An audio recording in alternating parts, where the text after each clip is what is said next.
Welcome back. We were gone for a while. There's a lost episode of ours for the preview that maybe we'll drop like 3 years from now, just because. But Will had a prior engagement, so we weren't able to get it up in time for the major. Apologies for that, but we're getting back. We're working. Excited to be back. Big major, big major. You know what, team? I guess I'll start off with this quick question. Feels like as the structure and the ecosystem around the professional scene, the competitive scene has gone down, the quality of LAN has just gone up. I feel like we haven't had like a real banger LAN, haven't not had a real banger LAN in a very long time. And this one, I think, continued it after a 2022-23 season of honestly straight duds. Ever since Copenhagen, feels like we've been getting bangers. So first of all, I'd like to welcome my boys back. And second, what do you think about that? It's good to be here. Thanks for having us. We had a lot of game sevens until Carmine Core on Sunday was just like, absolutely not. We're 4-0ing everybody. But yeah, super competitive. This felt like it was this. I don't know, Will, I might be forgetting something, but was this the event with the most teams that had a realistic chance to win it? Feels like usually it's like 4-ish teams, but this one had what, 7 that had an argument? Definitely. Yeah, I mean, it was kind of like watching, you know how OCE went from like having 2 teams to having 4? It's like the world decided to go and take after the best region in the world. Um, Took a little page out of their book there. So, but yeah, I mean, it was awesome. The final kind of sucked. I guess if you're a Carmine Corp fan, it was great, whatever. No one that watches this pod is, so like I'm not really worried They about can't that. understand what we're saying. They No. don't speak English. Oh, Yeah. les blue walls, c'est I was sticky. gonna say it's funny because it does feel like there was a lot of teams that could have won, but at the same time, it also felt like there was only one team looking Yeah. back that could have won, and if they hadn't, it was because they lost it, which is something that happens all the time with these KC rosters. They just like bottle it. So I guess that's something that can happen, but it does feel like for all the contention and there's so many teams that could win, there was still an overall favorite, and I want to talk about them. So, Drawley, third straight S tier land win. Uh, I think if there was any question that the guy wasn't the best player in the world, I've been calling him the Avatar because he's MENA born, NA raised, and then now has settled in EU. So he's kind of like he mastered all the regions. He's got all the elements. KCP legend. And yeah, KCP legend. The fourth straight LAN won by a KCP player across 3 orgs. I didn't mean to accidentally give them some propaganda because they tweeted that out too. They retweeted it. Lamazia, Yeah, apparently. yeah. Yeah, so I mean, usually teams that do really well early in lands don't do well in the playoffs, and vice versa. Usually it's a team that comes out of kind of nowhere that wins, or a team that looks like kind of struggles at the beginning. But they went, clean. I think 6-0. Didn't really seem to have an issue with anybody. Like I said, I think Drawley has firmly grasped that best in the world title. I think Vatira now clearly kind of entered that Mount Rushmore range, even though I think a lot of people will say he needs a world championship. I think he's now firmly kind of put himself in the conversation, and Atal getting that first one and kind of living up to all the hype and potential and ability that he's shown off since he came onto the scene. My question for you guys is looking forward. We've seen teams that come out strong early that really look clear of the field early. I'm talking about Gen G 2 years ago and Gentlemates. I know their online form wasn't incredible, but at that first LAN they went 6-0 as well. They dominated all the best teams in the world.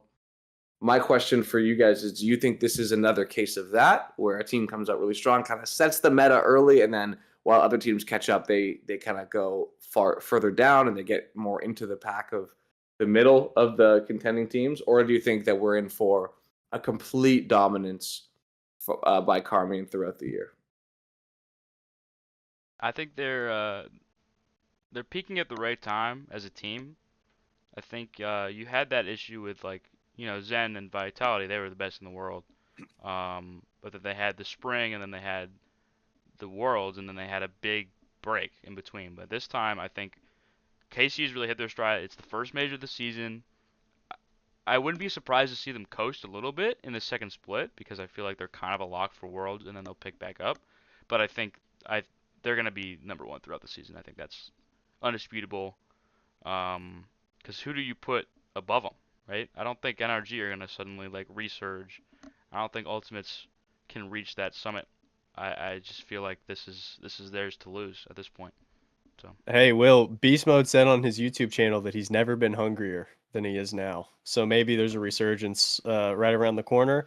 okay. But I don't know, Michael, like this feels different. The quality of this team and the potential that they have feels several levels above what Gen.G and Gentlemates before were. Those were kind of surprising wins. We talked about in the I lead don't up to think Gen G Birmingham. was a surprising win. But I mean in the sense of like it was I can't believe that they have done it with Chronic as a rookie. Like it okay. seemed like one of those funky ones where there were other teams that were rated above them to be favorites to win it. But this Carmine Core thing, it's like they were the favorites. The only blemish on their roster was historical stuff of like, are they going to collapse before they get to the finals like they have before with Atau and Vatira? And they just crushed everybody. This feels like an additional level of dominance here to start the season off. Yeah, I tend to agree. I think I would agree with Will, or I would say like I could see them not doing as well in the second split relatively. Like I still think they're probably going to win the first regional back. I think they're going to be probably the first seed going into the second major, but maybe they don't win that one. But I would imagine that actually might end up working to their favor because we've seen teams that do really well at the final LAN before the World Championship really struggle at the World Championship, right? So it didn't happen last year. Like Falcons and G2 both made the final day, but maybe that's good for them. I also think it feels very much like that I made this joke just because I like making fun of Carmine Corp people, but I kept telling people that Vatira was in the parking lot crying on the phone to Drawley like Draymond Green was after they flew a 3-1 lead in the finals after Worlds. He got punked by Beast Mode so bad that he was like, please help me. But it does have an air of like Kevin Durant on the Warriors. It's like you already had this super meta, super talented duo with a great coach, everything set up, but they just couldn't get past the beast, right? Whether that be the beast is, beast mode, whether it was Drawley himself, whether it was Zen. It wasn't Zen. They were kicking Zen's ass last year, but it feels like they've added a level of talent that you can't usually find that much of an upgrade when you're already a top 3 team in the world, top 4 team. I would say they were 4th in the world by the end of the year. So to me, that is, I think, the issue is that like we just don't see talent jumps like this. Like you look at NA and you're like, well, what could they do to get a team as good as them? But it would be something to do with NRG. But in order to get rid of NRG, in order to get the upgrade, someone has to go. And is there anyone that is where the person that comes in, whether that's First Killer, LJ, whoever, makes them that much better? I don't think so. It feels like NRG last year where it's like, oh, this is the 3 best combination of players that these guys, they can put out on the field. That's why they were so dominant. So for me, I think that, I think we got a dynasty on our hands. I do think that they will bottle at least one of the lands just because that's how the way it is. But I could see them taking home another one easily by the end of this year. I think the magic thing here, if I could just add one more, like Drawley seems so unfazed by these big moments. It almost seems like he doesn't even recognize the fact that he's at a LAN in like a big moment. He's just out there smiling. He's just mewing. Having fun, smiling, yelling. I don't know. It seems like that's usually the thing that has like held back great teams is realizing the pressure of the moment. And Drawley almost doesn't even understand that there's a pressurized situation. Well, us Canadians, we don't feel pressure. We're just unfazed. Pressure builds diamonds. That's what we say. Let's talk about. I would argue. Sorry, go ahead. Real quick, I think in some ways, I think you and Drawley are very similar, right? A dominant performance in the finals, sounds exactly like. No, it's true. Week. Yeah, it's true. Listen, the church league, There's a backboard in the church that goes all the way to the top of the ceiling. It just keeps going up. It's incredible. You definitely, maybe someone's here listening has seen the Instagram reels of the gym I'm playing. It's a joke. But yeah, I mean, listen, you just go in there. You just know that like stick to the code. We're already beating everyone by 40. There's no reason to change it up. Yeah. Right? Yeah. You just call your own fouls, just don't call your fouls and then you can foul them. That's how it works. You have like a skee ball ramp for a backboard? That's crazy. No, it literally is all a the way piece up? of cardboard that goes all the way to the top. That's But if awesome. you go above, there's like a line, and if you go above it, they call it a bounce. Oh, okay. But anyway, What? let's talk about North America because Europe bad. I'll send you guys a video of it after. I need to see. I'm Please. baffled by this concept. I have no idea how to visualize this. Actually, if you go on my Twitter, I tweeted a photo of it to somebody the other day because they were like, "There's no way you play in that gym." I thought that gym was in like Eastern Europe, but I saw it on Instagram. If you go through my media, you'll see it. But let's talk about NA. Enough about me. Well, we can keep talking about me later, but NA, okay. Oh my Ever God. since the great NA collapse of 2023, people have been really hard on NA. It feels like NA has so much to prove. But I think this was the first time where I felt like, and maybe we'll talk about this. NA really felt back, man. We had two teams in the top four. We had a team in the final. We had an all NA semifinal. NA teams beat top European teams. They beat Falcons twice, and they beat Furia. And it really felt like this is the first time with the emergence of the Ultimates as a true second power that Gen G last year could not be, that it really felt like we finally had NA back to its former glory, which was a couple teams that were really good and everyone else was just okay. No. So with the way that NA has performed and how good they looked on LAN compared to everyone else, are we going to say that they're all the way back and kind of on par at the top with Europe the way that they were in previous years, 2021 and league play? I guess it depends on how you slice it, because it is still two teams where if you were to add a Ninjas in Pajamas to this major, they would probably be better than your other two North American seeds. So Europe is still deeper, but as far as that top talent goes, 100%. Complexity, even in their losses, I walked away being impressed by them. I thought that they were competitive. Gen G was kind of almost precisely what we all anticipated that they would be. But yeah, like you even want to say NRG, I really wasn't even that impressed by them. It was probably an underperformance to their standards of quality. So for them to get as far as they did with that wrinkle and Ultimates to way over exceed my expectations. No, I agree. Sorry for cutting you off. Sorry. No, that was it. Okay. I was running out of words, so thanks for taking it Of from me. course, yeah. I'll take the handoff and we'll go from there. But I totally agree. I thought they were very underwhelming, and it's looking back to that car ride where I was watching on the way back from spring break, like in the little corner by my maps, just I can't believe that they made a top four. I mean, they just really did not impress me at all. I guess that's kind of sucky to say because they played well. It's just I guess I'm more accustomed to them, dominating and playing really well. That a top four is just kind of like, do we need to talk about this?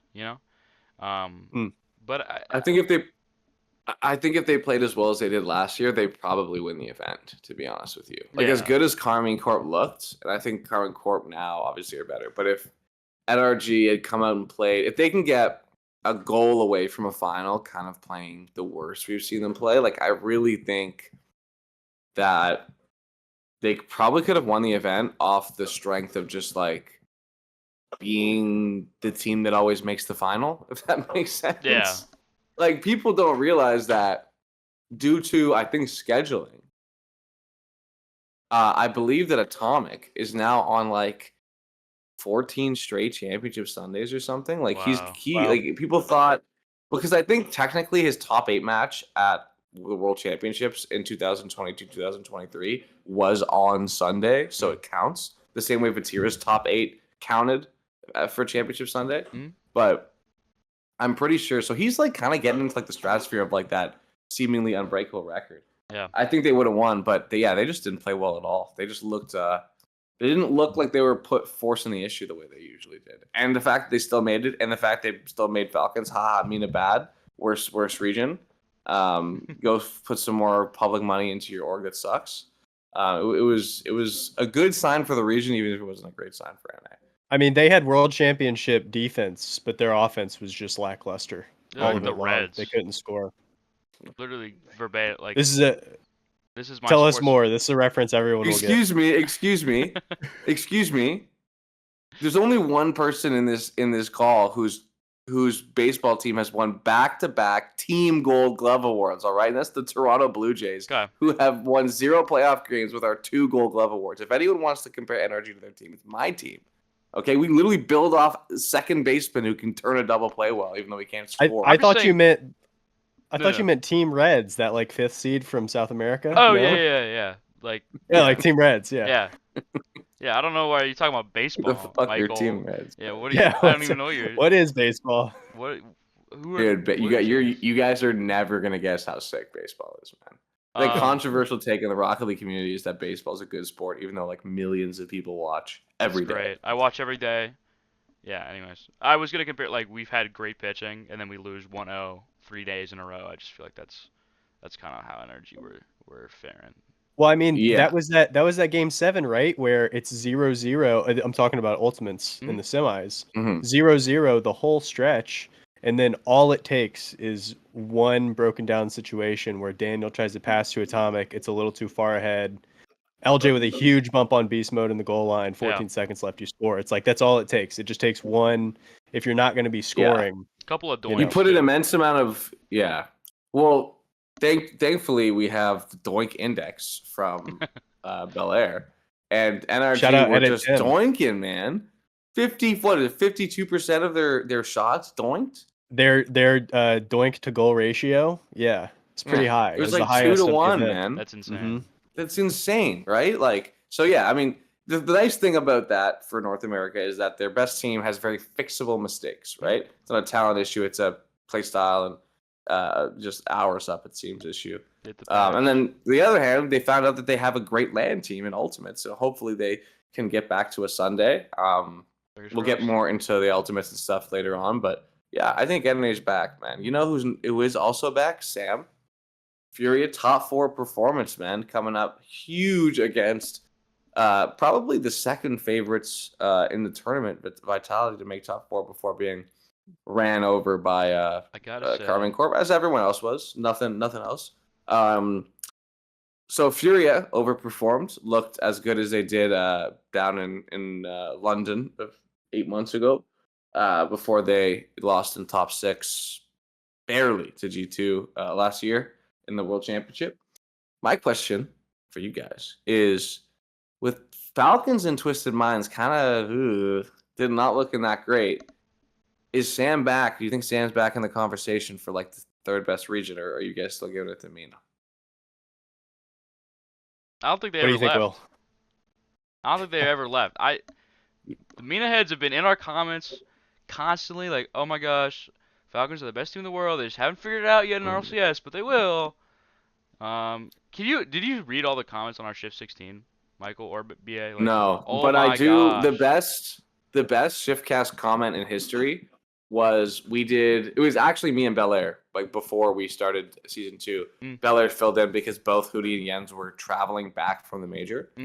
And we both put Beast Mode number 1 and G2 number 1 on our like top 5 players, top 5 teams list post major. And a dude commented being like, how are Falcons not number 1? How is Roas not number 1? He goes, Falcons scored more goals across all the games they played than G2. And Dude, Mina fans are no joke. They tied on games. There's a next level. So of really, collusion. yeah. So he said, so Insane. really, Falcons won their matchup on goal differential. That was what they said, and that's why Roas should be above Daniel and Beast Mode. So I don't need to be told what these people, the Mina fandom, I like to call it a different word, is actually, because I'm no fool to it. But yeah, other than that, I would take their side and still say that they're better than Sam. But Will, go ahead.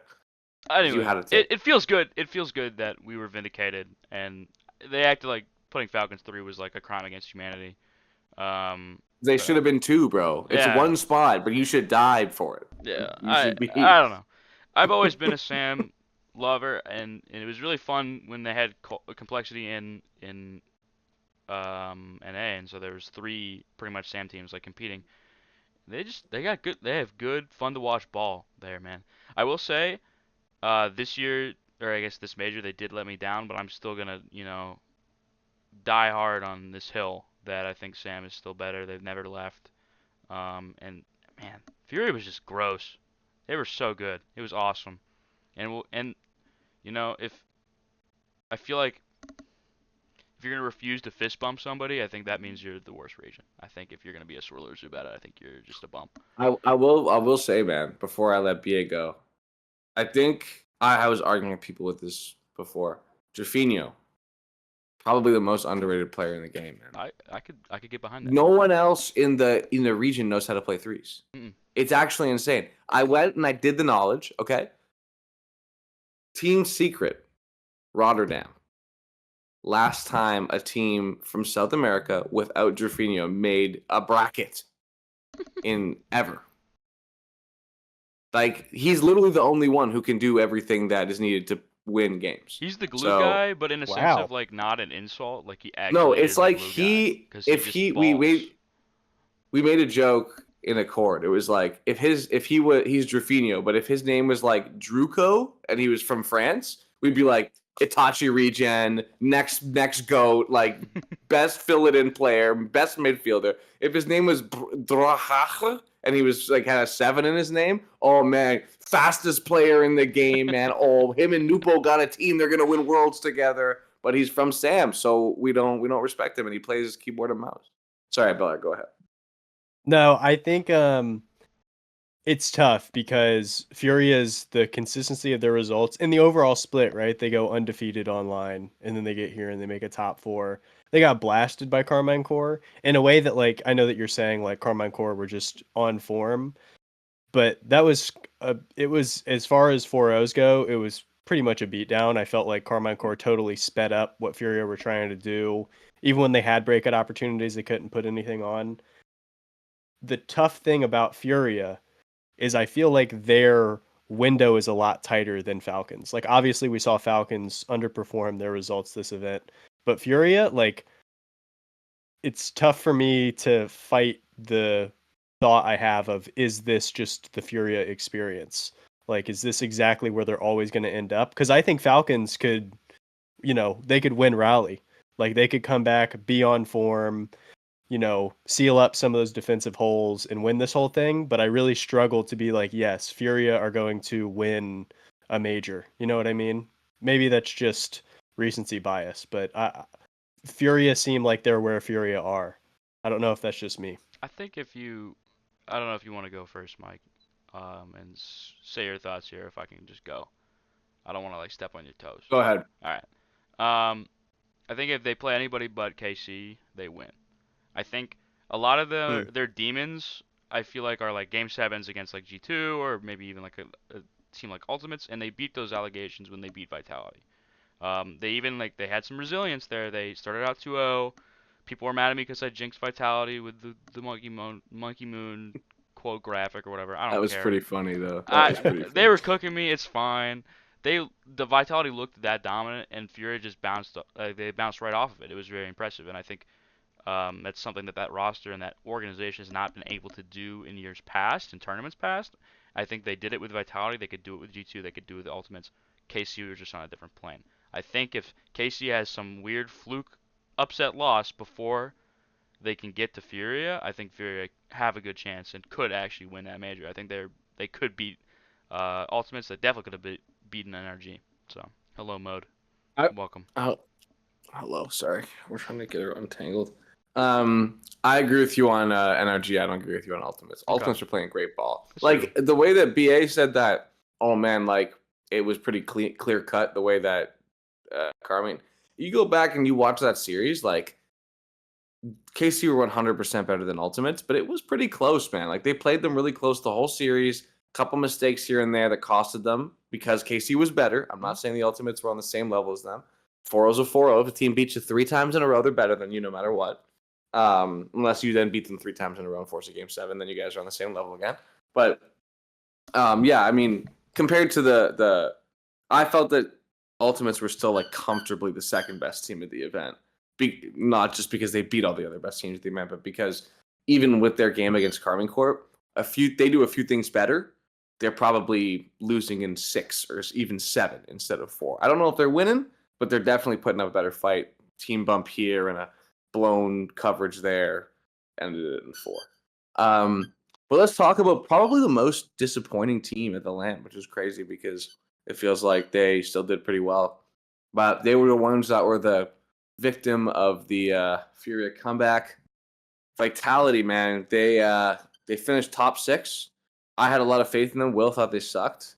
Something happened that was kind of in the middle, so we all lost, really. Yeah. Now, obviously, last year, BDS, which was this core, were kind of middling on LAN until the World Championships, and they just turned it up and won. Do you think after this that are you still, if you were kind of like, yeah, I'm still gonna take them as a serious contender, just because of the past of the team going up and down with Monkey Moon, and then locking in for Worlds, or are you starting to give up? If you asked me this question an hour from now, I might have a different answer, just because Vitality are so hard to figure out. But they have a lot of tough losses this season by their standard. Like even back to Flip and Spin, they get run over by Carmine Core. That's kind of been the foundation of their season. The first matchup of the entire season, they lose to Fast Forward. There's all these losses where it's like that's a mental loss for sure. And in this event, they breeze through Swiss, and then they go up 2-0 in their upper round, and when they drop down, they go up 2-0 in both, and then they completely fall off after that. It's just this Jekyll and Hyde situation where the offense is totally humming, Exotic is really finding his spot, Zen is shooting around him, and then they just get completely discombobulated. I don't know if this is a situation where, like in traditional sports, when a team with a ton of talent is kind of middling, it's usually like, oh, I guess we have to change the coach or something like that. I don't know if Cassio's on the hot seat, but this team has the results to show that they can do it, and then have results that are so ugly you want to forget about them immediately. So I just have no idea where to go with this team. That KC Vitality rivalry, by the way, is such a bug and windshield right now. It's not even funny. Like it is not close. The series history right now is like it's like 9-0 or something. Their last 8 or 9 have gone in the way of. I don't KC. think it's a rivalry personally. I think that It's a rivalry. Sorry, yeah. Right, go ahead. I think the only reason is because it's just two popular French orgs. But yeah. Gameplay wise. Well, also because one of them doesn't have a world championship, but consistently is like at the top, and the other one it's kind of like a big brother little brother thing where it's like, you know what, KC is like kind of like the rival in Pokemon, where like they always got better level Pokemon than you, and their starter has like a type advantage over your starter, but you win the championship at the end, and you fight them, and they're like in the Elite Four or whatever, and they still suck. So it's like that's kind of the Monkey Moon versus Vatira dynamic. Incredible. Like, I've come back. I've got all the players I need. I took the best coach in the world. I got all these guys, and he's like, look at these 2 people I found in the street, and then they win the championship. So, yeah, that's what I would say. But yeah, I mean, me personally, I've said at the beginning, I'm going to judge this team on what happens in September. I'm okay being wrong, but nothing matters for me until then. Just because all I've been seeing is Zen still like a kind of one of one player. Even if I wouldn't consider him the best in the world, he's still very special, and special enough, I should say, to be the number 1 on the title team. And then 2 guys who were mid all year last year and then became world champions. So I don't know. That's just my opinion. Let's move away from good teams and towards fun ones. LG, Luminosity Gaming, kind of my favorite thing to watch throughout the major. With Singaporean, is he Singaporean, Sphinx? He's Malaysian. Or is it Malaysian? Sorry, Malaysian Sphinx, who was kind of the prodigy of the region, as well as Sosa, motivational tweeter / NA bubble player, and Catalysm, who made one LAN 3 years ago. But anyway, they made round 5. I know they didn't have a crazy bracket, but APAC to round 5, we love to see that. they outperformed SAM too, and they outperformed both OCE teams. So my question, our final question before we get into the need to know, is should we start taking APAC serious? Not as like a contender in the same way that like a SAM team or an or a MENA team is, like a top MENA team or top SAM team, but should that APAC team now be respected as a kind of an OCE level, like not a complete pushover, could pull off an upset type of team? They're fun and scrappy. I think, yeah. But yeah, you can go. Go ahead. No, I think it's crazy that I think it's a good thing that they played against the two OCE teams and beat them. It's kind of a good, measuring stick for those. Catalysm, goal per game. Didn't have that on my bingo card beforehand. Didn't know that he was still striking like I that. actually slammed that on my esports betting app, and now I have $1 million. Unfortunately, I put you were it all probably into the the only person who bet I it. put it all into the S&P 500, and now it's all gone, so I can't show. Dang it! Just give it a couple of days; it'll bounce back. That's what sources are telling me. Yeah. I hope so. I mean, those matchups for me were all about the word pressure and expectation. Chiefs is like, we can't be losing to Luminosity, and Luminosity's like, we're just here to hoop. No. Then you get Wild Card, and they're like, we can't lose to this Luminosity team. Luminosity to just show up and shut them down. It's a real bummer that they caught Falcons in round 5. I'd have been really interested in like a Gen G Luminosity situation. Ease versus Sosa for everything, dude.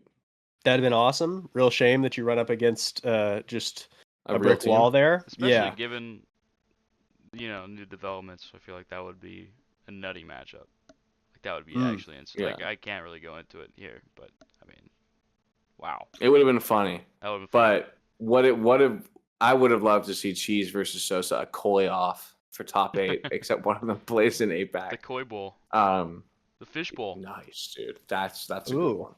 The fish bowl. Fish bowl. Yeah, I mean, I think this is my theory. Is like, do you remember when Sam couldn't beat OCE?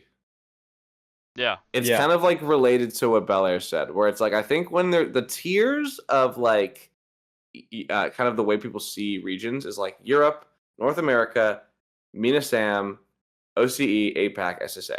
Would you guys agree? Yeah. Yes. So when one of the teams beat from one tier lower, where it's like we're expected to beat them, but like we still have to beat them because they're not like super far down. You know what I mean? It's not like SSA versus EU or something. That's the toughest one to win and that's why Sam used to not be able to beat OCE because they would lose a game and then it would kick in that they were losing to this new expansion region. They're like, ooh, we're supposed to be better than them. Same thing with EU and NA. You saw it this LAN where it's like they take a couple games and NA start coming back and it's like, well, we can't lose to NA teams. We're mighty French teams. And I think that's what happened with APAC and OCE, where it was like Sphinx was like, he's probably on those OCE servers playing ranked all the time. He's probably got, talking trash against some of those players. He probably came into the LAN being like, I'm trying to beat some OCE teams because that's the only region he can play in outside of his own region for ranked.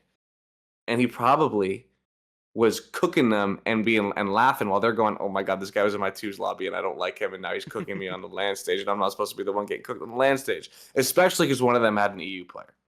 So that's my theory, is that like... Razir's really is... wow. Dude, I'm not going to say anything, just enough. Enough with that guy. But yeah, anyway, that's my theory, is that one tier down is the toughest to beat. And like Belair said, the pressure got to them and LG was able to make it, which is fun. I'm glad. Also super hilarious that top NA salaries versus APAC salaries. Luminosity Gaming has now gotten actually top EU salaries as well. They got a top EU roster, a top NA roster, and an APAC roster. Their top big rosters from their big regions have not gotten further than their APAC roster. The furthest they ever got as an org on LAN was round 5 of Swiss last year in Copenhagen. So incredible. Orgs, you don't have to pay the money. Just go to APAC, apparently. It's that easy now. Take a European and a North American. That's the move. It is. Okay, let's move on. That was the need to know. You now know everything you needed to know. Now everything else you don't need to know. No, you can click off, dude. All the rest of this is just... Our click-through rate's already high enough that we're going to be on our way to monetization. We're good to go. Okay, so new segment. It's one I made up on my own. I think it's a funny name, and I wanted to spice up some of the, obviously Shift is a roster rumor, and intel and news outlet. So we wanted to talk about some of the stuff that's going on, but in a more fun way. And since we're a full NA podcast now, haha, EU bad. We're going to do it with an American sports reference. I've been dreaming for this day the whole time, the first 6 months I did this podcast. This podcast is called Who's Nico? Okay? Not Nico the player. That's what I Okay, had we're when not I talking. read Well, we this.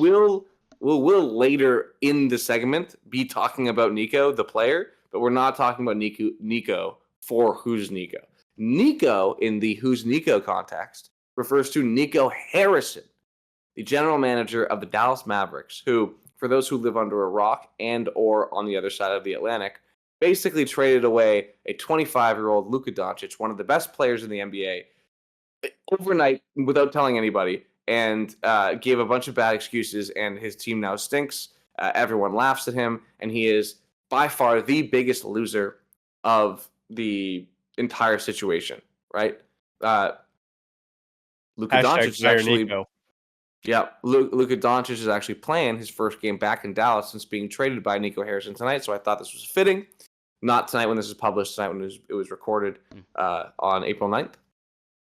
Anyway, so we're going to look through, in honor of Nico Harrison, all the moves that have been either rumored or confirmed, and we're going to talk about who the Nico Harrison of this situation is, who came out of it looking the worst with the worst outcome.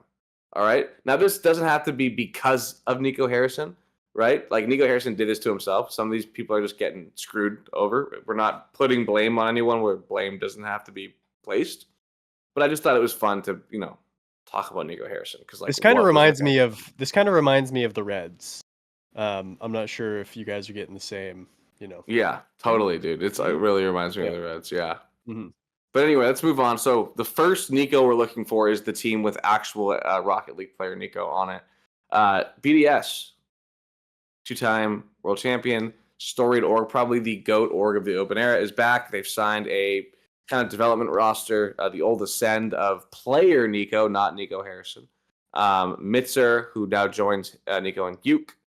And Matt has been cut. He has been dropped in this signing. Mitzer and Extra, who's the coach, have come over from Save the Game.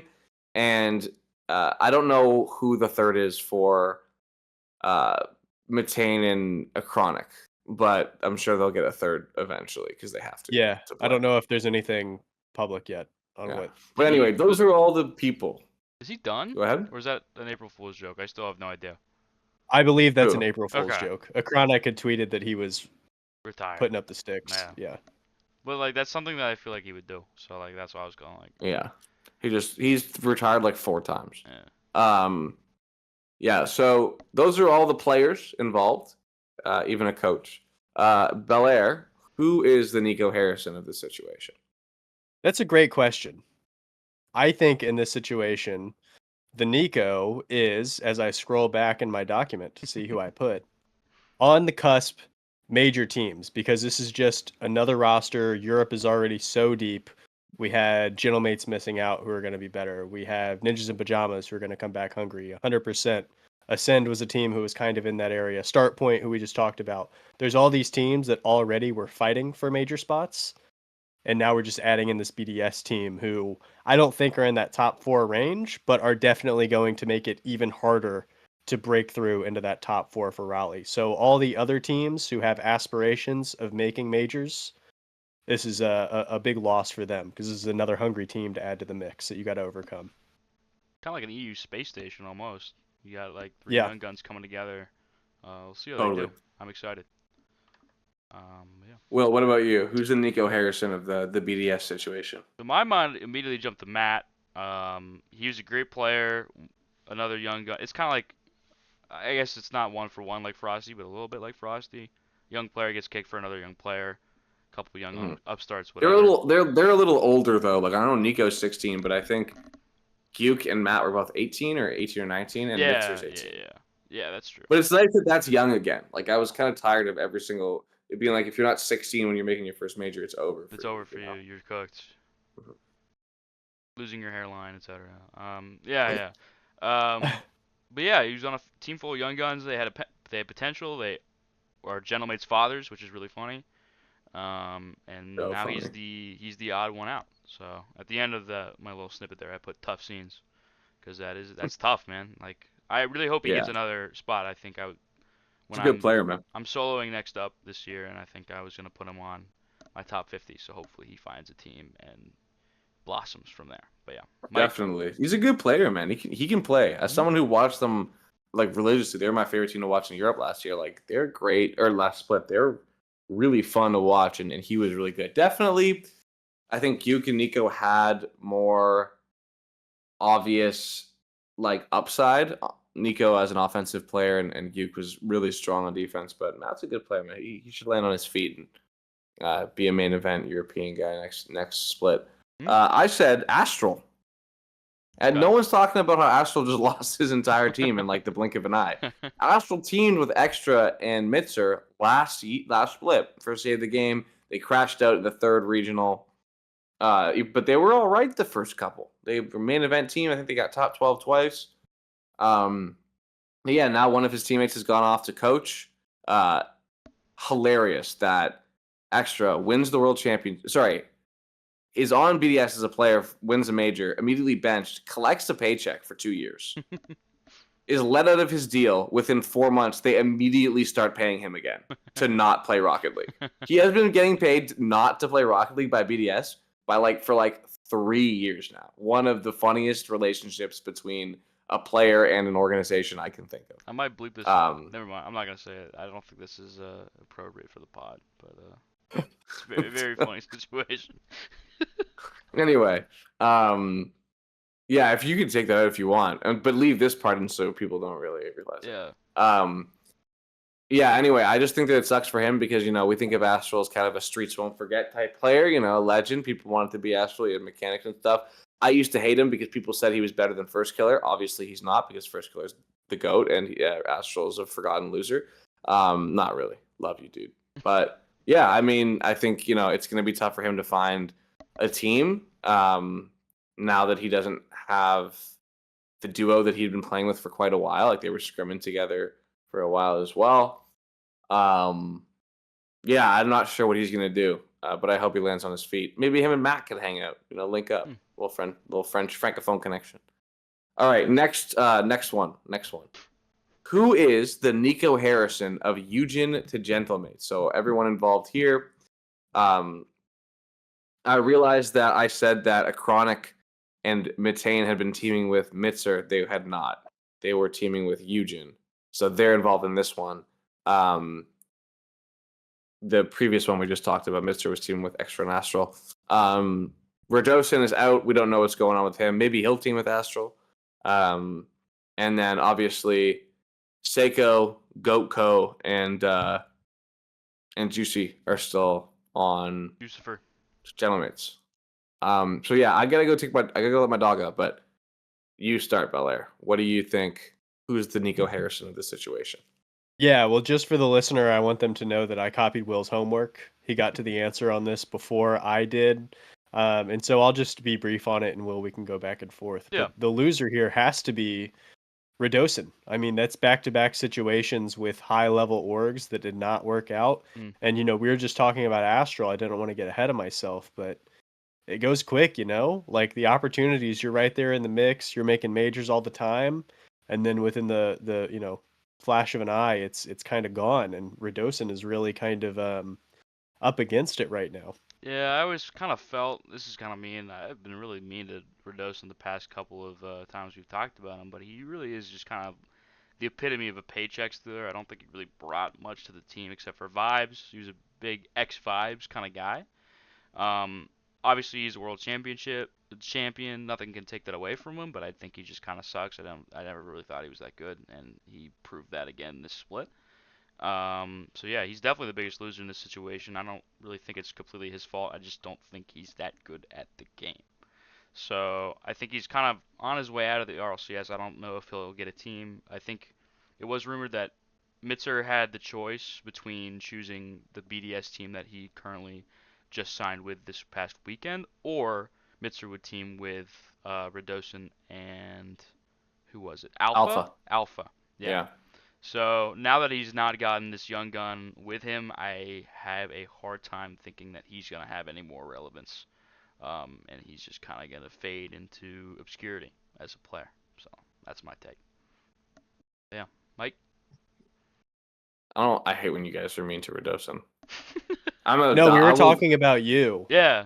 That was Fading into no. obscurity. That's you. Yeah.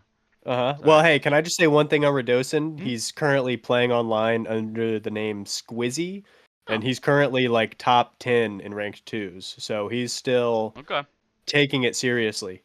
I was like, who's this Squizzy guy? It's Redosin. But anyways. I hate when people, first of all, 21-1 in my last 22 men's league games. That's the opposite of obscure, buddy.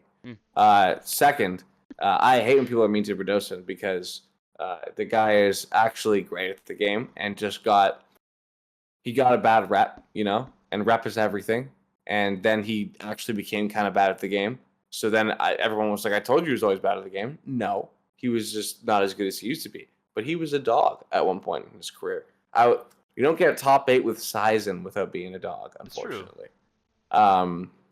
Anyway, I think I would come back to, I would say the worst. The Nico Harrison of this deal is definitely a chronic. This was his chance to latch on with Eugen to another young player, still a good player, a chronic. But now he's at a point in his career where he needs to be,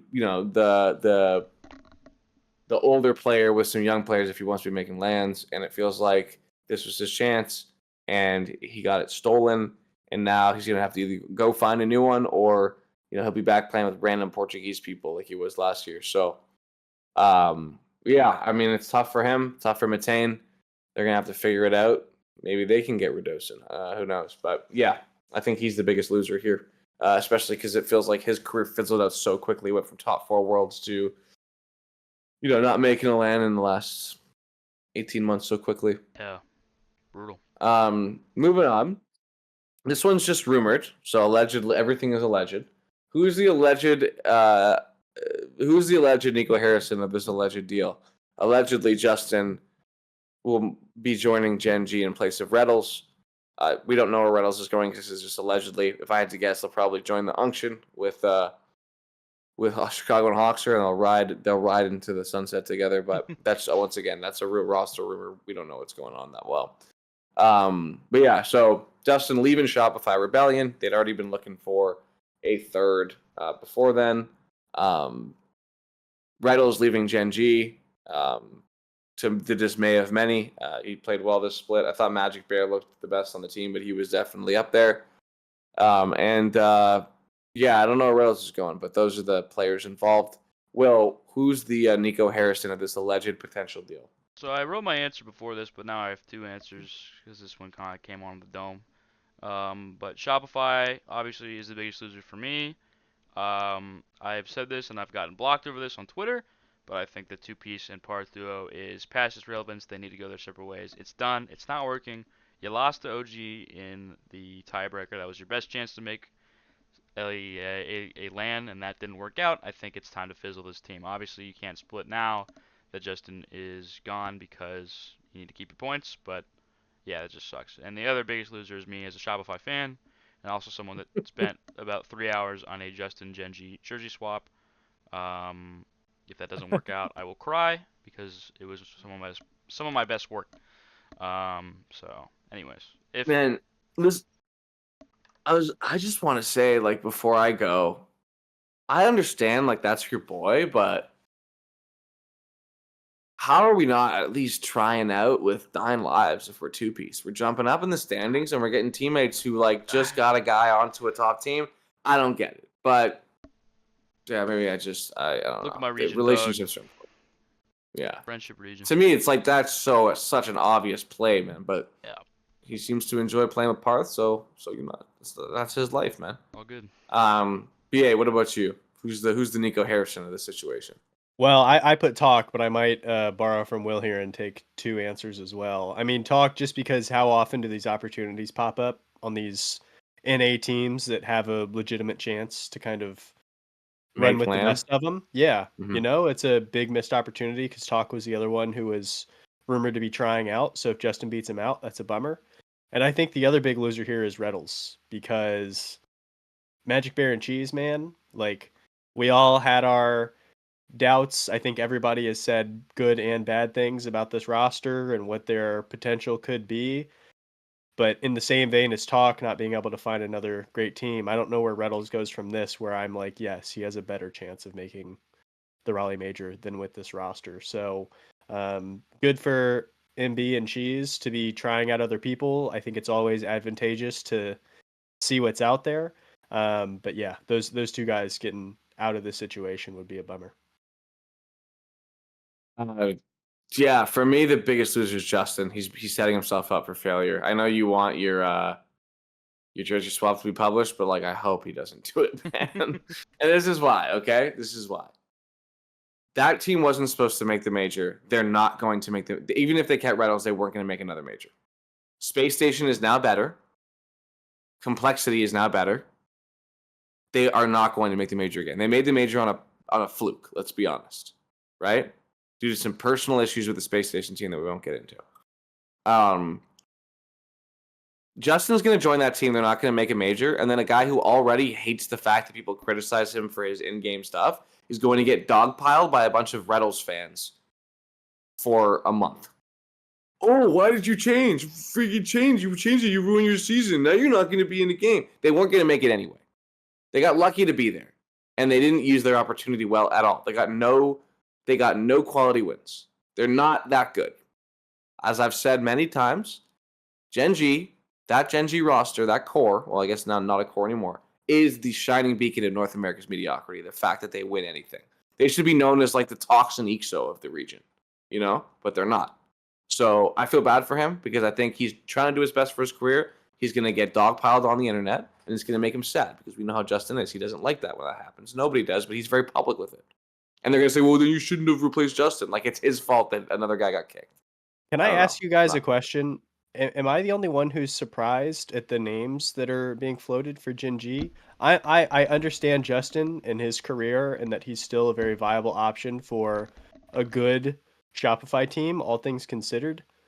With that being said, I'm surprised that he's being tried out by Magic Bear and Cheese. I guess they're just looking for another veteran to kind of carry the torch of what Reddles was doing. I didn't think that he'd be one of the names to be considered over some of the young players floating around out there, like a Talk or a Wavy or whatever.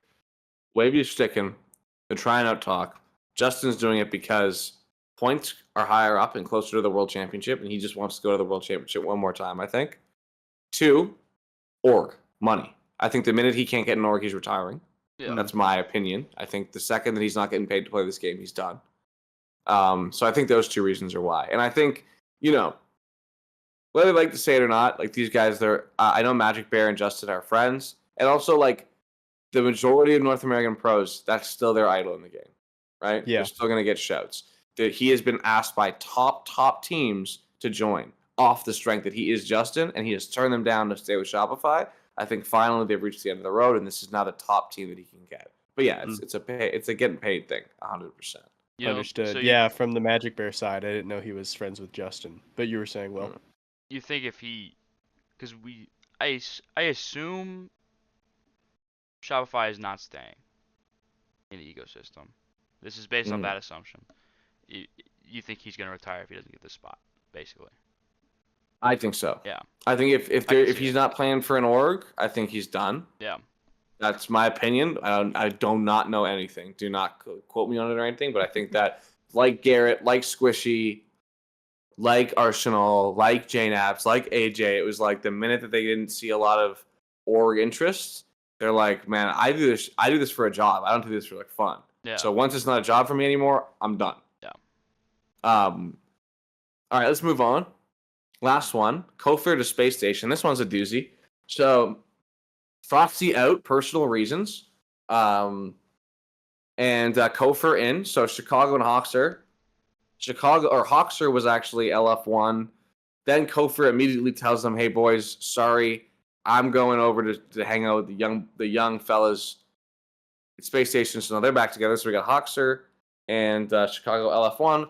Got the 3 Space Station, Reveal, Scribbles, and Kofir. And then Frosty is set to join Complexity with Diaz and CRR. So who is the Nico Harrison of this situation, William? So I think it's kind of clear that it's 9 lives, just because I mean they had a really good chance at the major. They were contenders until the end, and then they kind of crapped the bed in the third regional. And I just think who you're gonna get as your third that could be as good, if not better, than Kofer. I think the pool that's left now is Slater, if you want to have the unction, or Justin, if you want to have the unction, or Talk, who is good They but don't have an org. unproven, and they don't have an org. So I feel like this is kind of the end of the road. I don't think they're gonna find anybody that will help them stay in the scene and stay relevant and stay in this major and world championship race. So I think they are the new Two-Piece, Nico man. Two-Piece can save his career and theirs by just making the move, man. Come on, brother. He could, but he won't. And he won't. He will not do that. It's true. It's not gonna happen. Yeah, what about you? I mean, I feel like it's Raise Bull, and this is conjecture. I don't know what the dominoes were that made this happen, but if Frosty opened up conversations with Complexity, like that was if Raise Bull, if they were intending on sticking before Frosty became available, somebody who can common Spanish is that's also conjecture as well. But now Raise Bull goes from, I feel like we've talked about it time and time again in this exercise where you don't realize that you're on your last legs of making majors until you are. And now Raise Bull gets tossed back into this chaotic, deep Sam region playing on Corinthians, who are a great team, who could definitely make. Yeah, I think they got regionals. an outside shot of making major. I think I they're do not too, that much worse than. but if you don't, all of a sudden Raise Bull is now, Yeah. he starts to fade there. So Totally. maybe he actually ends up being a big winner here. But if Team Secret continue to beat them out, big loss for him, I think. Mm-hmm. Well, I'll finish it off nice and brevity. I don't know. Brief? Short and sweet. Nice and brev. Nice and brev. I like that. The biggest loser, the Nico Harrison of this situation is Frosty's girlfriend. I think that's what we're calling her. And we're not going to get that into it. But now that I know what's going on, dial 911 is all I got to say. All right, let's move on. I just say I know we're not going to talk about it, which is good. But I literally know nothing about this situation. It's better. Don't tell me. I don't. You don't want. Yeah, it's better that you don't.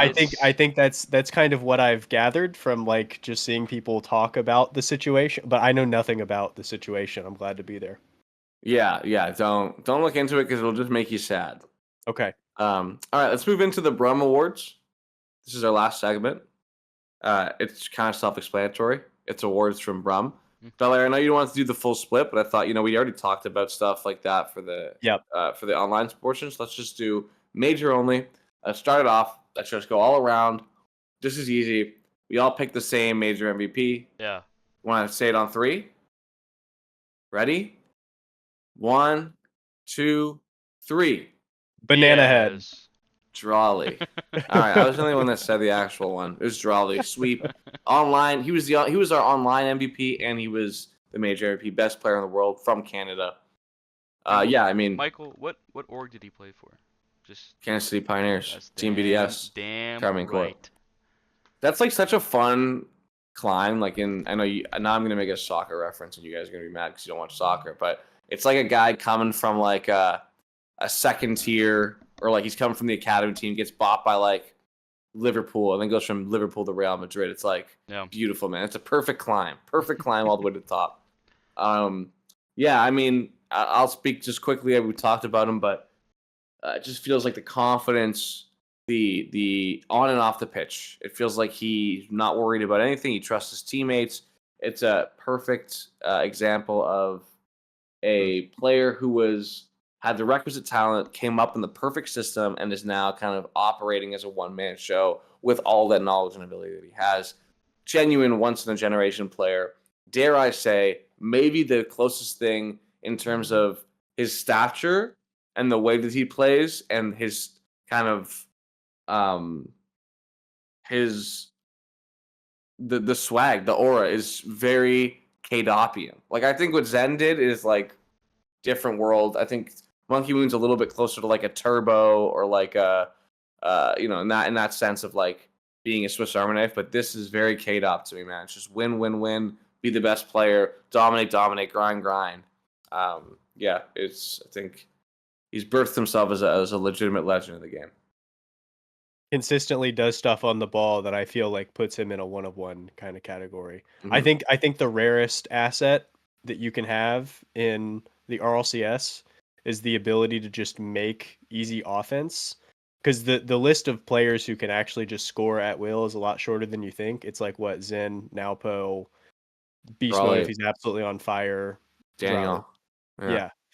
Daniel, a defensive stud as well. But like Andrali, honestly, is I feel like we just kind of think about him as he's the best player in the world because of what he does on both ends of the pitch. He's a great goal line defender as well. So yeah, I was not ready to relinquish the crown before the major. I said I want to see it before I have him pass Zen. It's not even a conversation at this point. He's clearly the best in the world in my opinion. William? I have nothing new to say that you guys haven't said. He's the GOAT. Awesome. KCP. Let's move on to MIP. Okay, who the player that's most improved? I'm gonna go with my boy Nick, man. My boy Nick, LeCron James, Chronic. Listen, LeBron James. listen. Going into the event, he was maligned by many. He was the reason they couldn't win, the reason they couldn't go far. Now I could get negative here and talk about what I think he didn't play that well last year and who I would attribute that to, but I don't feel like doing that because that's mean. What I will say is he's always had it in him, right? He's won a major. He's been at the top of North America literally since he stepped in. He, depending on how Dignitas do in the next split, may have the longest active land streak. Him and Jack are currently tied for the longest active land streak. Obviously, they both made all those lands together, but Itachi broke his this past major. So, he's always at the lands. He's always playing well. But, last year or so, people have really gotten hard on him. And I'm going to be honest, I didn't think he had it in him to get back to where he was at any point. But he played so well. The stats weren't great, but what he did was anything that his team needed. He made so many big plays. Everyone kept being like, oh my goodness, I cannot believe Chronic is turning up like this right now.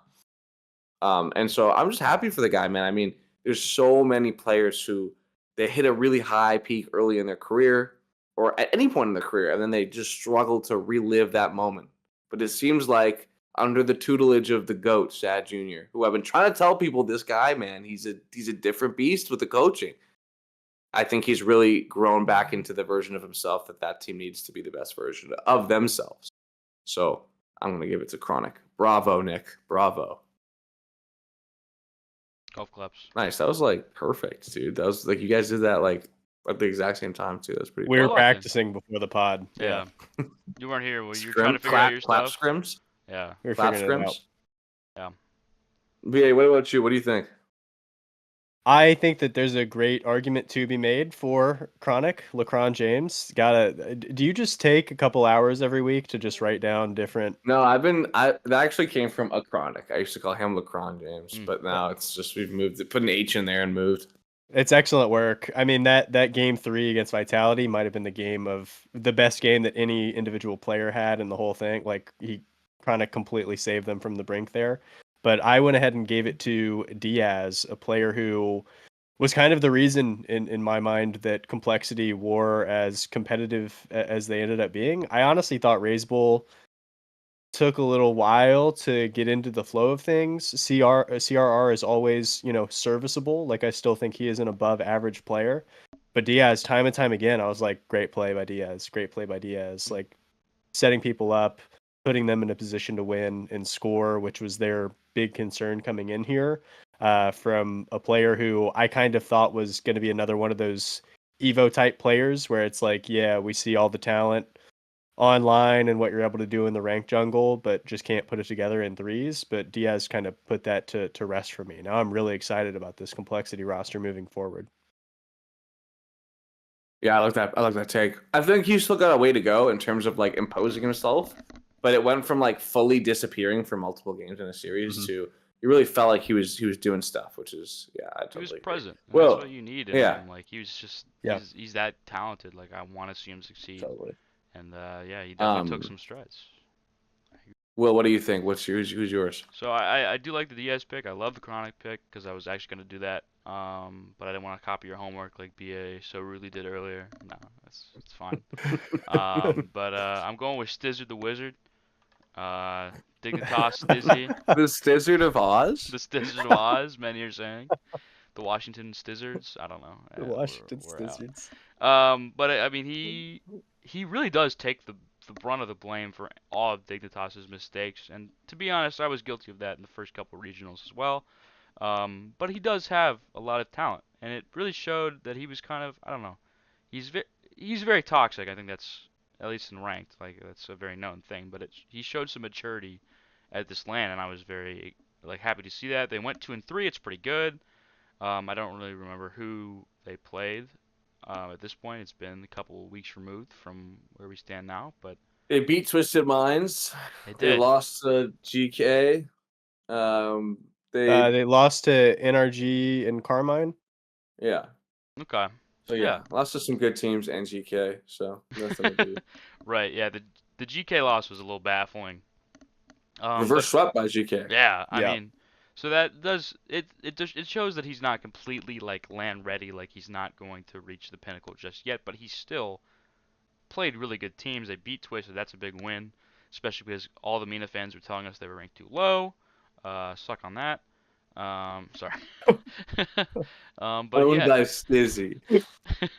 But he played well, and I was really happy that he got his first LAN win, and he's a great player. So North American talent right there. Yep. Couldn't make a regional in NA, but major player in EU makes you think. A Mm. lot of great list by us. Yeah. Underrated. Yeah, it's funny. A lot of teams that couldn't cut it in NA just dominating other regions makes you think. Joris, Stizzy, Furia, Nas. best player in the world. Just wait on it. Shout out All right. Shout out UG. Now we're gonna move on to biggest surprise team, biggest surprise player throughout the weekend. William, what do you think? So I think LG is my team that was the biggest surprise. I think it was a really cool story. They did beat 2 OCE teams, which you can call it a little Mickey Mouse. That's fine. Best region in the world, though. Best region in the world is OCE. Yeah. So. That's true. They have Power's gonna like destroy at North Carolina. It's gonna be really fun. But they had some good. Go at 'em. They had some fun games, fun team. I love Sphinx. I forget where I heard this, but he might be going to EU for college or school or something. So that would be kind of Yeah, Vert said that in the cord. That'd be a very fun. I'm all in on like you give that guy like 1 year with major servers based on how good he's gotten not on major servers, and he's like a top 6 team level player in Europe. He's so fun. up. He's so fun. Yeah. And then I'm gonna get Yanks his flowers, Yan, whatever. I don't freaking know. Yanks. I thought the entire Furia team was really good. But I feel like Yan is now kind of like the last man out here with Drufo just being that guy and Lost just aura off the charts. But I gotta give our lean hat and free backboard merchant some love. He had a really good tournament. He was really fun to watch. And he's just, I don't know. He win or lose, that team is just that's a good team to have.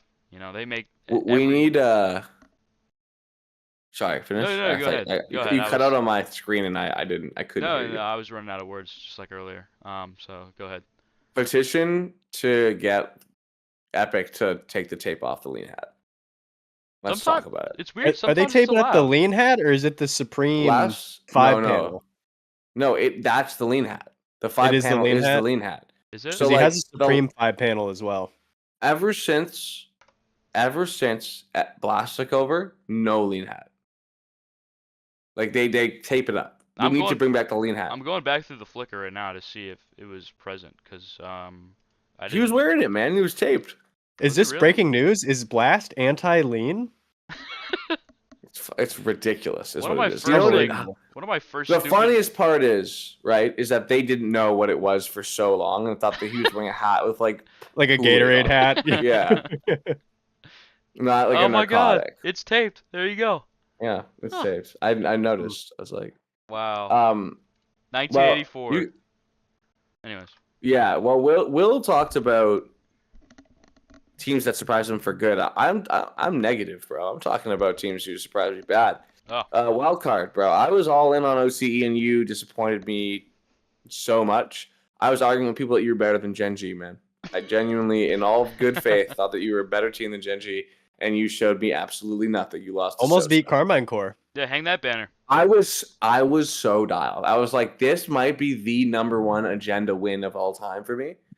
Until First Killer beat Monkey Moon again, which was another big agenda move for me. That was huge. But yeah, I can't believe they disappointed me. We need to do better next split. 100%. We need to do better. And then the player that surprised me most was Rise, because Mr. Big Game, Mr. Land Experience, Mr. Finney Butler himself was absolutely brutal this LAN in terms of his regular standard. Like I'm used to that guy showing up and looking incredible on LAN, talking his trash, talking to the fans, cheering, leading his team, and there was none of that this time. So I don't know what was going on. Yeah, nice. That was good. I'm just trying. Really Thanks. No, that one was really good. I appreciate it. But yeah, listen, Jimmy Butler has had a couple brutal playoff exits too, so maybe that's what it is. But yeah, Finney Butler did not impress me the way I'm usually a Rise stan. I'm like, I can't wait to watch this guy hoop on LAN. This time it just didn't hit the way it usually did. So yeah, that was my biggest surprise, that I wasn't being captivated. BA, what about you? Yeah, Rise is getting crushed, especially his like backboard double defense is just not there. I feel like there were at least 5 or 6 of them where they just got put right on his head. I'm going positive. I'm here with Will. That's why we don't get any clicks, dude. A lot of coordination before the pod. Will and I are figuring stuff out. Yeah. The double golf clap, the double excitement, the Redocin steal. I'm gonna go with ultimates just because when you were talking about people who were doubting Chronic before the event, I put my hand up. I was right there. This is a team I had a ton of question marks about, just did not see the vision, didn't really understand how this team was going to come together on the pitch, and they completely found their identity in a way that was super cohesive. I think the most exciting thing of the whole event was after they would get big wins, First Killer would hop up, big hugs to everybody on the team. Like super into it, very engaged. I feel like at some level, your leader has to be bringing some of that, and he's always been stoic, I think, to a fault. So cool to see that they were all there and hyped and really found what they were trying to do. And then for player, I went Lost. I feel like if you had never watched Rocket League before and you showed up to this and you watched a couple Furia matchups, you'd be like, oh, that's one of the best players in the world, right? Especially as a goal line defender, it seemed like he was just like a couple seconds ahead on a lot of them, was just reading every single save. Super dangerous, especially with fakes. I think about that one transition one he had against Zen where he like goes for the fake, ends up backwards, flips it in. He was just all over it. The birthday buff was out in full effect. Very, very, very. Talking trash too. Mm-hmm. What would we do? What would we do without Furia? Genuinely, like the amount of they carry the entertainment of like ever since Calm stopped making LAN, it's just like we need them to like fire the flame a little bit to like make it interesting. I wish half the teams were like Furia. Yeah, literally. I'm convinced that Vitality fans hate fun because they hate Furia and therefore they hate fun. No, but we need them to hate Furia. I guess that's the point. Like I want them to. I want there to be a hatred. I was gonna say my favorite part of the Ultimates run. They're down 2-0 against Vitality. It's not looking great for NA. And this is what I imagine. I imagine that Sad Junior's in the thing. We gotta do this. We gotta do this. They're like, what do we do? What do we do? And then out of nowhere, like they look over at LJ, and LJ's just like he's off. He's daydreaming, and they're like, LJ, what are you doing? And he's not even responding. And he's like, he's just looking up the sky, And in his head, he has like the ghost, like Happy Gilmore, like when he has Chubbs, I think is his name, and it's Arsenal, and he's like, just chase them, just bump them for the whole series. And he's like, I know what I have to do. And they're like, what are you talking about? And he's like, I'm going to be the best, like a top 5 first man in the world right now. I'm just going to change my whole play style from Mr. Carry to this. And literally from then was just like chasing people around the entire game. First Killer and Chronic to start dogging everybody, and I'm like, that had to be a beautiful, eureka moment where LJ was just like, I've been letting people chase for me for 2 years, and we do pretty well. So why don't I just do it this time? It was incredible. It was an incredible moment of change. There's our YouTube Shorts segment right there. Exactly, the come to God moment. That was great stuff. All right, Scoreless moving in those on. first 2 games too. Yeah, but it didn't matter. It was, and it was just like, okay, this has worked for us. When I was the guy with the ball, chronic, struggling, let me get my boy going. You know what I mean? I know I can get mine whenever I need to get mine. Let me get my boy going. It was awesome to see. Also loved. Sorry, one more thing. Sad Junior. I can't glaze this guy enough, man. The tactical adjustment to target bumping the last man against Falcons to get free goals. Falcons didn't play great in that series, but that was incredible, and everybody should be watching that series if you want to know how to beat Falcons. You sneak him in, and you hit that last guy, it's a wide open shot down the field. Great stuff. All right, moving on. What was the most interesting storyline throughout the weekend for you guys? Will, I'll start with you. Okay, real quick, because this was on my mind when we were talking about LJ. I just think it's really funny that he has seen the MAGA Man picture. That was confirmed to me. You know, it's also worse is that was my joke. Yeah, I'm like the guy that said it louder, and all. No, it's actually what laughed. happened. Was I typed. It was like I felt like Oppenheimer reading it back. I was like, damn, LJ is just like George Bush, how he's like causing mass chaos and pain in the Middle East, which is such a worse joke than what it got to. Like, that's actually a terrible thing to say. I apologize. But that turned into the MAGA Man joke of like, he only turns up against people from minor regions, therefore he's racist. Yeah. But we did learn that he thinks it's funny, which is good. Think it's funny. He didn't take it too bad. That's really funny. No, Belair, you look back, you look at the teams he's played, who he does well against. It's getting scary, man. Yeah, Rule 1 solidified it. That series, like, I was like, yeah. 2 goals a game against Roas. He was gross. And here I was thinking that politics had no place in Rocket League. No. It does if it's funny. Has. Yeah, exactly. But yeah, anyway, Will, what was your favorite storyline? Yeah, so obviously I love beef. It makes the world go round. You know, sometimes people are like, oh, why can't we all get along? Screw that. It's not fun. And in the game. And Arsenal's reaction really just sold that for me. I don't know if you saw that clip. That's the one I watched it like 50 times. It's really good. But yeah, that beef, that was fun. It made things interesting on Twitter to read. Everybody saw it. It kind of sucks that they folded and they took a picture together. That was lame. I want you to hate each other for life. Just because it's more interesting. All over a fist apparently, Will, it was apparently he was checking his, like, what was the excuse? Yeah, bro, you don't get it. He's got monitor? low blood pressure. Right. That's why he can't say anything. My bad. Yeah. No, you don't get it, man. You don't get it. The guy who's famously mean to everybody wasn't just being mean and or salty. He has to have a excuse every time something bad happens. He's just like a George Costanza level unfortunate happeninger. First the Pokemon pull, and now this. You're on fire on this podcast. You're killing it, man. You're going crazy. Can I just say, I thought that I was the only one who noticed that. Like, I thought, like, huge, like, pull by me to see Naopo miss the fist bump, and then I go online and everybody else had seen it too. So I was like, oh, okay. I'm not as slick as I thought I was, but no, but yeah, I don't know. That Arsenal clip just had me fucking laughing so hard, dude. He's like, you sucking that he's ish? going crazy. I was crying over that. That's so good. It's so funny. Good. But yeah, so glad he's part of our community. He's the GOAT, man. I need more of this. You know, and then they beat Vitality, and Vitality fans have a very one-sided beef with Furia, so that's always really fun to see them choke that. To be honest, respectfully. But yeah, that's my biggest storyline.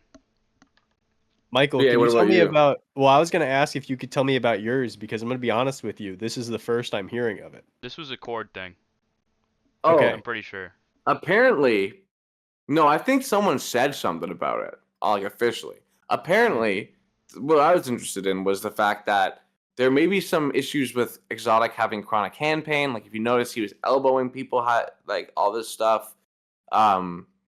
You know, I think Monkey Moon said something. I don't know. Maybe I'm hallucinating that it's official, but I feel like this is something that was communicated by someone who would know.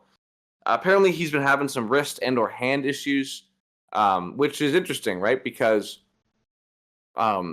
he's a great player. He's a world champion, and he's on a team with a lot of expectations. And so, will we find out? Is it going to be one of those situations where, when an athlete, the season's over, and they're like, actually, they were playing with a broken leg the whole year. Like, feel bad for me. I wonder if later on we'll find out, maybe just because they don't want to. I wouldn't say it's a feel bad for me thing in Rocket League, and this is why. I think that people, as soon as they find out he's got a serious hand problem, would be like, we need to kick him. Like, they would have zero empathy from him, being like, well, it sucks that you can't do your job anymore, and the one thing that you're great at. Too bad. We need to get Seiko and you need to be jobless and go to university. Which I understand why you wouldn't want to disclose that on like a major level. But yeah, I mean, it's something to look out for if it's true, because that's a very, very top level team. And maybe it's the fact that he can't get enough hours in and he's trying to save himself for the big tournaments, because Vitality did look a lot better early on in the tournament than they did later, which is something to keep an eye on. So yeah, I guess that's my biggest one, was potential injury for Exotic. Hope not. Hope he's all good and he can keep playing, because he's a great player. I got to keep an eye on that. I'm gonna keep an eye out on the season tracker just to see like how many hours he's putting in. Do you guys recall that this is actually at least something similar to what Archie had come out and said publicly about Violent himself? Panda and Squishy as well have had these issues. Wow. So, two of the old Semper Esports guys, Archie and Exotic. Maybe there's something in the water. Maybe it runs with not getting paid on time. Cassio is whatever Cassio is doing in the pregame warmups. Stop.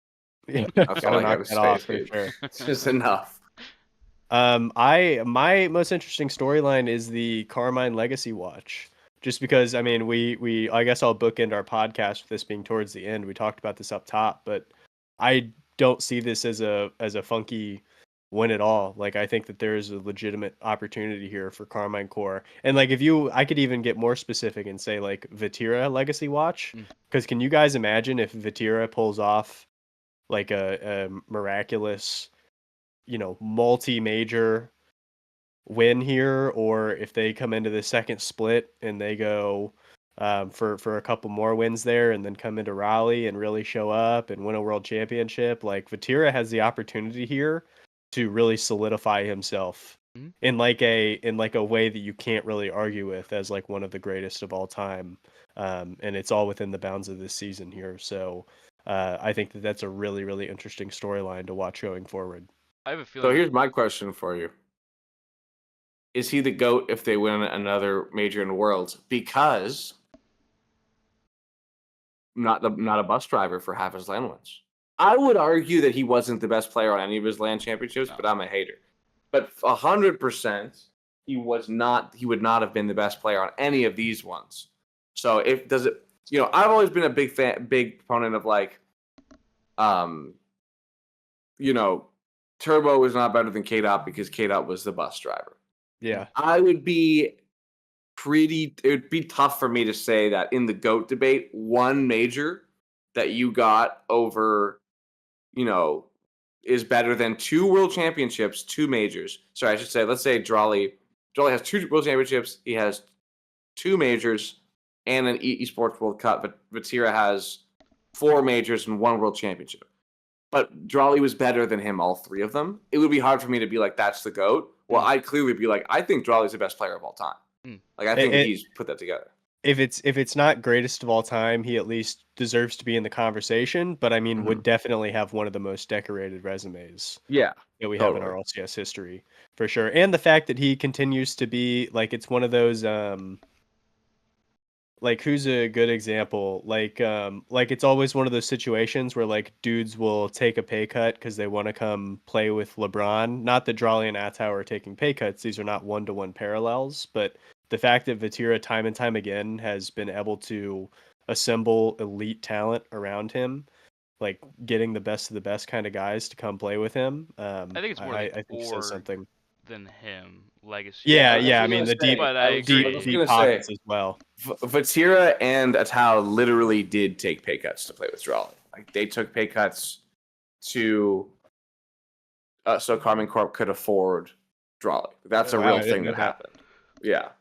But it's part of the fact that I do think that Vatira's, and this is not a hate on Vatira, his best skill has always been recruitment. He's played with like most of the best players of the Open era, and when I'm talking about their resume outside of playing with him, Itachi, Exotic, Rise, like these guys are major finalists without him, major champions without him, world finalists without him. So it's like, I think that that's part of it. Like I think we talk about it all the time.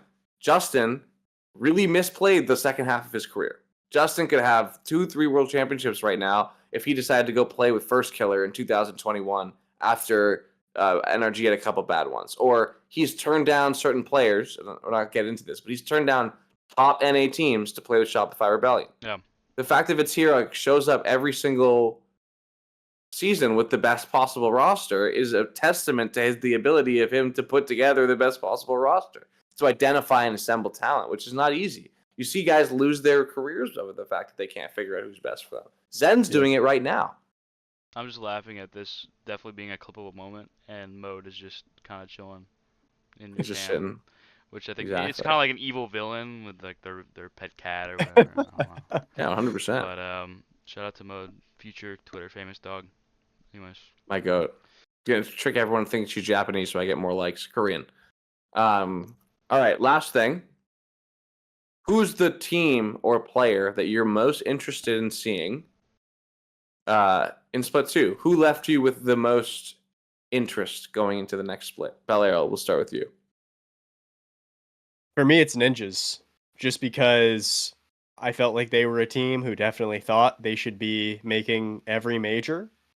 And to miss one, again, you guys are more tapped in than I am. I don't know if there was any behind the scenes conversations about will they, won't they. I think somebody had posted publicly, but it was outside of the kind of Shift ecosystem, but like they're going to stick unless Oski gets poached was kind of the sentiment that I had seen. All of this aside, any team with Itachi, Oski, and Nas should be making majors, and this is a huge split for them. Not only like this roster as a unit, but also where I put these 3 players within the pecking order of the greater RLCS. I still have a ton of faith and respect for Itachi. Oski's always been one of those guys where it's like I think he's probably in his optimal situation as like a second striker, and Nas is still yet to show us The GOAT. high level gameplay. Nas is the best player in the world. You guys just don't see it yet. You'll see it though. So, You and I might be on different sides of that, but I believe in what you're saying. But this is a big prove it split for all 3 of those players for me. if he does perform well, do we need to get you a NAS hat and a NAS shirt? yes. I think we do. I'm all in, man. I think genuinely, I'm all in on Nas. I think that I don't really know why. I think it's just funny, but like, why not, dude? I'm a Nas guy. All in. I'm gonna get a shirt that says Nas Man. Get it? Like Seinfeld reference, Like the 90s Seinfeld- reference. Another Nas man. Seinfeld pull. I'm a Nas man. That wasn't Didn't a lie. think- Are you an Costanza- Nas man? Didn't think Costanza and the license plate were gonna make the pod. That's Okay, devious my stuff. question though, are you or are you not an ass man? A Nas man?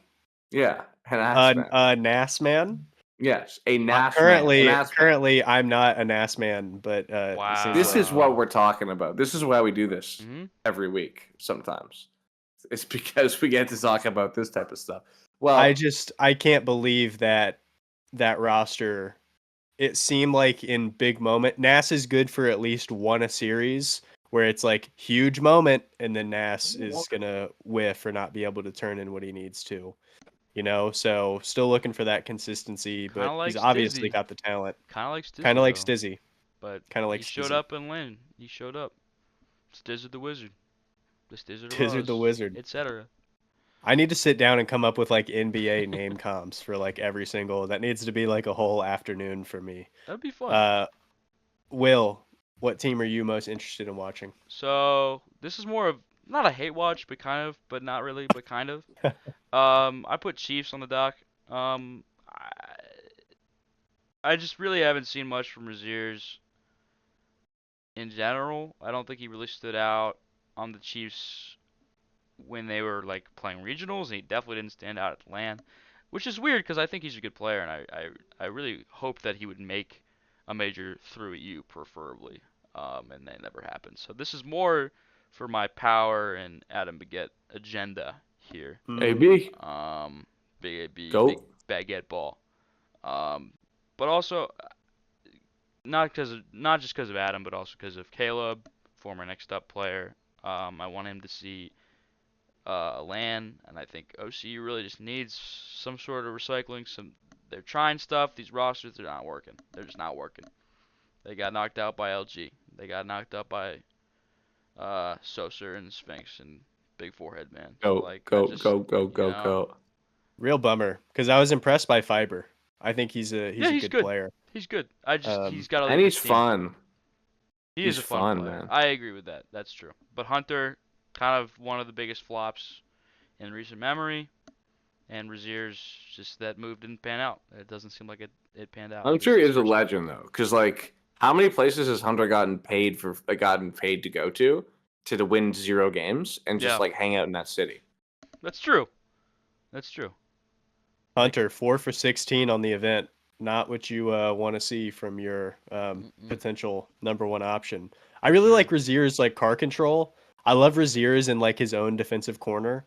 Like he's really gluey. It's like him and LJ, where it's like he's gonna get 45 touches out of this going Yeah. to the opposite side. But yeah, just That's all he can not do. a great shooting team, and it hurts when you start off against Twisted Minds and Furia Yeah. and just get absolutely rolled. Kind of tough to bounce back. Totally agree.